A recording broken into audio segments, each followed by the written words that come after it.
What's up everyone? It's Matt Karma, founder of TBTC, and in this video I'm going to show you 5 simple tips that you can start to implement today to allow you to have proper running form. So maybe right now you're in the process of just starting to run and you're like, you have no idea where your arms are supposed to be, where your hands are supposed to be, and you want to just know exactly how to run properly, or you have been running for a period of time and you just want to fine-tune how you run. Okay, so here are 5 simple tips. The first thing that I want you to think about is your shoulder blades. Okay, what you want to have is a slight retraction with your shoulder blades, and basically all that means is you want your shoulder blades to be slightly back. The challenge with a lot of people is that their shoulders are forward. And what this doesn't allow you to do, which gets back into not just having proper running form, but running for a longer period of time, more efficiently, is breathing. Okay, your ability to run for a longer period of time is a lot of it is going to come down to how much oxygen you're allowing into your lungs. So you right now, if you're watching this video and your shoulder blades are really far forward, go ahead and do this, right? Bring your shoulders really, really far forward like this and try and take a big deep breath in. Compared to shoulder blades right back, over exaggerated, you're allowing more oxygen to get into your lungs, okay? So when you're running, I want you to think about slight retraction of your shoulder blades, okay? You don't have to over exaggerate it like you're a chicken or anything like that, right? Just slightly, just a slight retraction, okay? That's the first thing. The second tip is gonna come down to your head position, okay? The challenge with a lot of people, especially if they're working a desk job, is that their chin is either too far forward, okay?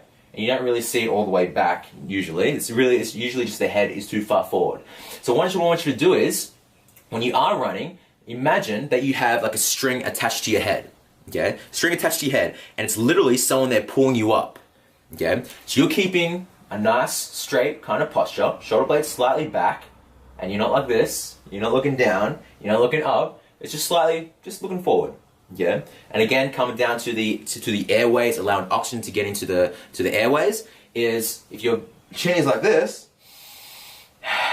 you're not allowing as much oxygen to get into your lungs. Again, if you've ever done a first aid course, what do they tell you to do with their chin? To pull it slightly up, right? Allowing that oxygen to get into those lungs. Okay, so when you're running, don't look at like this. Okay, just slightly up. And then you're able to breathe more efficiently, you're able to have proper running form, and you're able to run for a longer period of time. The third thing that I want to talk about is your arms, the positioning of your arms. The challenge with a lot of people that I see, either they're running like this, okay, they're running too far out, or their arms are just going all over the place, or their hands, when they run, it looks all weird like a spider or something like that.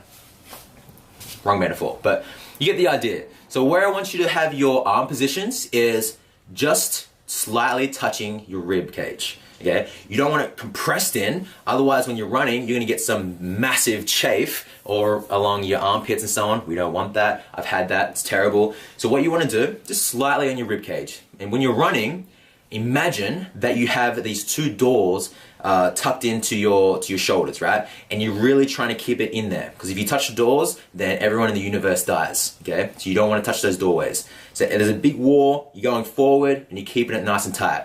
If it goes out like that, then everyone in the universe dies. We don't want that to happen, so just keeping it slightly in, okay? I literally just came up with that metaphor while I was on the spot. So if you're running, it's gonna look like this, okay? Shoulder blades slightly back, chin slightly up, and then you're running with the elbows slightly tucked in, okay? Just like this, cool? And also with the arm positioning as well, you'll notice that my arms are at a 90-degree angle. They're not like this, okay? They're just nice and 90 degrees, elbows going slightly back, and so on, cool? So that's the third tip. The fourth tip that I want you to think about is activating your core. And the reason why this is so important, and I'll leave a link above if you don't know how to activate your core, because that can take 4 or 5 minutes. I'm gonna keep this short. So activating your core is really important, because when you're running, let's say that this is your body here.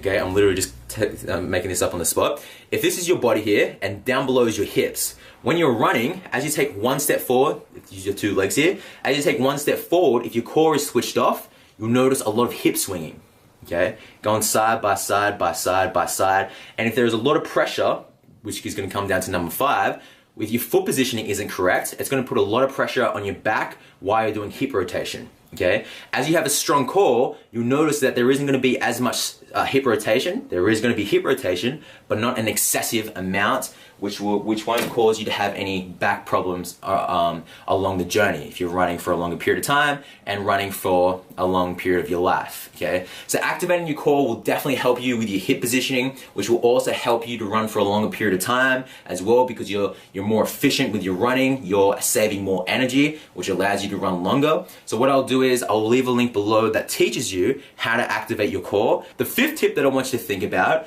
how you're positioning your feet when you're running. Okay, this is a massive problem with a lot of people, especially if they have any postural issues. Either they've got internal rotation where their feet go in like this, okay, or it's like external rotation where their feet are going outwards like this. But what I want to talk about is when you run, thinking about where you want to land on your feet. So I'm actually going to head outside in a second and demonstrate this. But basically what I want you to think about is if this is your foot right here, this is my shoe. I'm going to put this on in a second.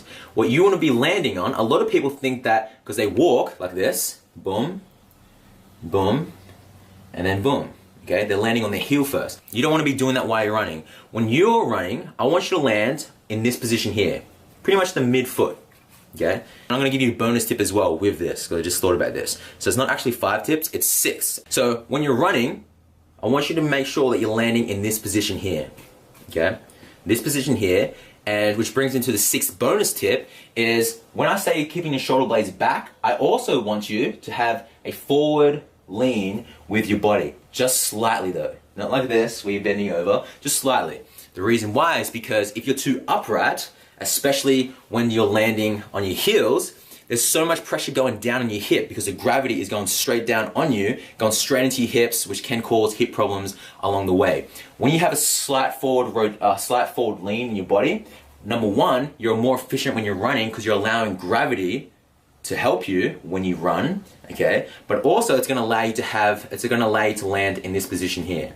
Okay, so you may need a visual demonstration, so I'm going to put these joggers on, I'm going to head on outside and give you a visual demonstration with all of these tips in order, especially number 5 and 6. So you're going to see me just demonstrate pretty much all the 6 tips in order, and I really want you to make sure that you're focusing, especially where I'm landing on my feet, thinking about my hip positioning, thinking about where my arms are, the shoulder blades back, but my body's slightly forward. All those things come into place when you do have proper form, and I'll show you from a side angle, and I'll also show you from a front angle as well.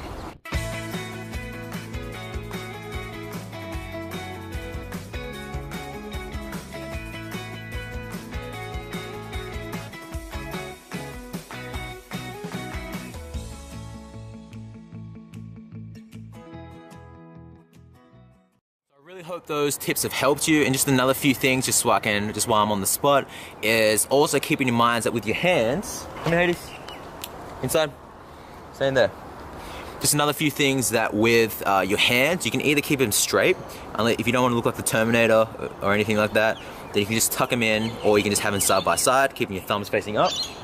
And also, if you do want to learn how to breathe properly while you run, you can check out my other video. I'll leave a card at the top that you can click on, or I'll leave it in the description so you can check out how do you breathe properly while you are running.